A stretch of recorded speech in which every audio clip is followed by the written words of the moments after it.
On the early morning of September 11, 2001, hijackers took control of 4 commercial airliners en route to California, taking control of their cockpits and commandeering the planes, with at least 3 of the airliners succeeding, crashing at high speeds into both Twin Towers and the Pentagon as their targets in a kamikaze fashion, killing everyone on board the flights as well as many more occupants in the buildings. The 4th remaining airliner, United Airlines Flight 93 from Newark International Airport, which was the 3rd targeted flight to depart, lifting off at 8:42 a.m. en route to San Francisco, crashed into a field in Stony Creek Township near Shanksville, Pennsylvania at 10:03 a.m. The 3rd successful striking airliner, which departed 4th at 8:20 a.m. en route to Los Angeles, was American Airlines Flight 77 from Washington Dulles International Airport and crashed into the western facade of the Pentagon in Arlington County, Virginia at 9:37 a.m. The west side of the Pentagon sustained significant damage, and a portion of it collapsed 33 minutes later at 10:10 a.m. The first 2 airliners en route to LAX took off from Logan International Airport in Boston, Massachusetts. They were American Airlines Flight 11 at 7:59 a.m., which flew into Manhattan, New York, striking the northern facade of the North Tower of the World Trade Center at 8:46 a.m., as United Airlines Flight 175, that also departed at 8:14 a.m., struck the South Tower 49 minutes later at 9:03 a.m. The South Tower, which was struck second, fell first, collapsing at 9:59 a.m., only having burned for 56 minutes. The North Tower collapsed at 10:28 a.m. after burning for an hour and 42 minutes. Fire caused by the impact of the planes and the explosion of fuel was believed to be the reason why the Twin Towers collapsed into total destruction, becoming what is thought to be the most loss of life amongst the nearly 3,000 victims who perished from the September 11th attacks between the 3 regions of the United States.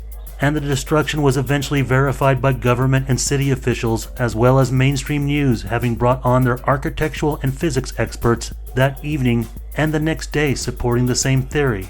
But soon after, independent and scientific skeptics, through basic observations and numerous early witness accounts, disagreed with the authorities' instant conclusion in how the Twin Towers were destroyed by just plane impacts and subsequent fires, and that the obliteration of the World Trade Center was also due in part to pre-placed explosives inside the buildings, which conspiracy theorists label today and accuse the attacks as primarily being a controlled demolition. As a consequence of the September 11th attacks, 2,977 people were killed exactly, making nearly 3,000 people perishing from the largest terrorist attack in the world. But if the truth be told, the immediate deaths included 125 at the Pentagon and 265 passengers throughout the 4 planes. When Flight 175 struck the South Tower, it's estimated that 637 people were killed instantly or trapped at and above the floors of impact. When Flight 11 struck the North Tower, it ensured the deaths of 1,402 occupants at and above the aircraft's impact zone. That's a total of 2,429 victims on average, which accounts for about 80% of the 9/11 deaths as a result from the hijacked airliners alone, and not the subsequent collapse or demolition of the Twin Towers. So you have to wonder, if we're seeking justice and accountability for those innocent lives lost on 9/11, in consideration of unanswered questions regarding the hijackings and hijackers, as well as the consequential quagmire with the unjustified invasion of Iraq and failed war on terrorism, in those victims' names, why is the 9/11 Truth Movement only focused on the destruction of the World Trade Center and not on any of the hijackings or airports of 9/11, especially Boston Logan?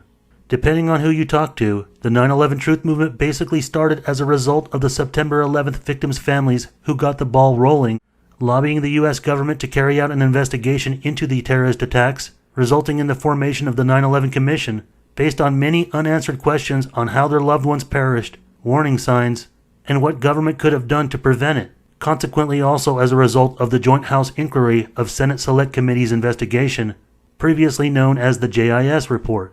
But the 9/11 Commission, having released their report in July of 2004, have been met with scrutiny, being rejected by most victims' families and a great chunk of the American public, if not the world. But those dissenters of the official story, galvanized by the 9/11 Commission report, are, for the most part, taking great issue and concern only with what truly happened to the Twin Towers, making the shocking proclamation of calling it an inside job, the World Trade Center, 9/11. But inside job was not a phrase coined afterward or by the 9/11 Truth Movement regarding the September 11th attacks. Rather, it was invented on the evening of 9/11 by Boston's WBZ4 with Joe Bergantino, already in prime position for the early stages of the investigation covering Logan Airport.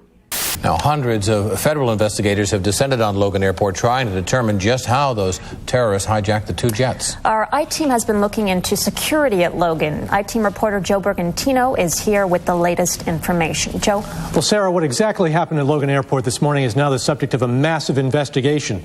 The head of Logan Security says the airport is, quote, as secure, if not more secure, than any other airport in this country.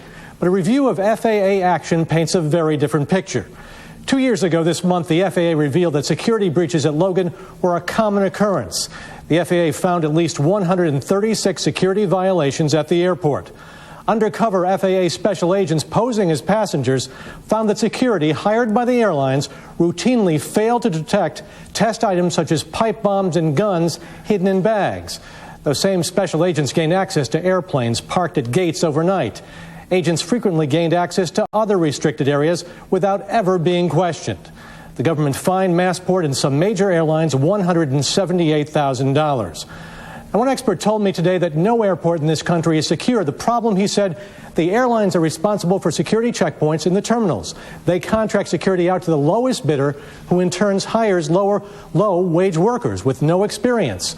Something else to consider. Tonight, one Bay State congressman is saying the hijackings at Logan were an inside job. Inside job. Inside job. Inside job. Inside job. Inside job. Inside job.